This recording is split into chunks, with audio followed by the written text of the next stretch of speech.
speech I had used before, but I wanted to do something raw.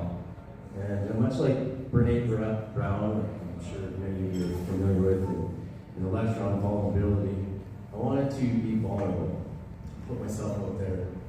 I'm sorry, because this is tough. It took me all Saturday and some Sunday to put this together, but I feel you deserve that.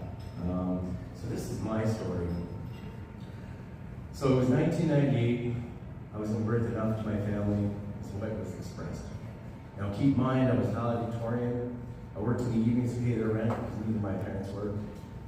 I came home to a bunch of boxes of meaningless stuff that was outside. Useless. Without family, I was forced to sleep on the streets of Toronto. I got a job, but I found a corner near a church that was close to a bus stop. And at times it rained. I would go to work wet, tired and cold, but I always showed up. But the rain did stop, and the sun did shine, and I did finally find my first apartment. Avoiding the negativity, I'm reminded that,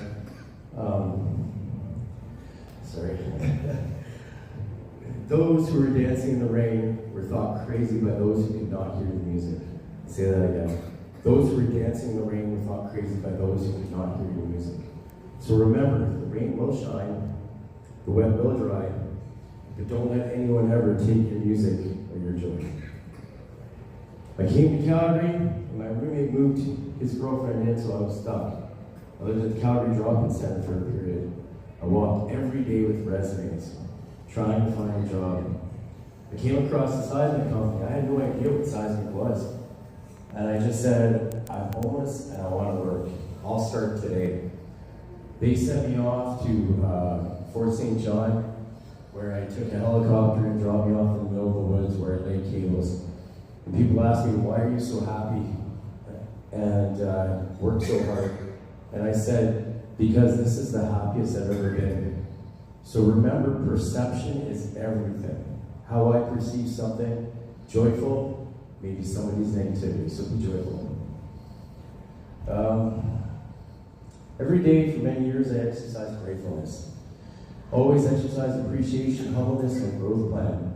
Life doesn't happen to you, it happens for you. Never forget that. For those who suffer from mental health concerns, I feel you need to take the time to celebrate the strengths others don't. I was diagnosed with mental health issues when I was 20, and what I have learned is that it can be a process of suffering or a superpower.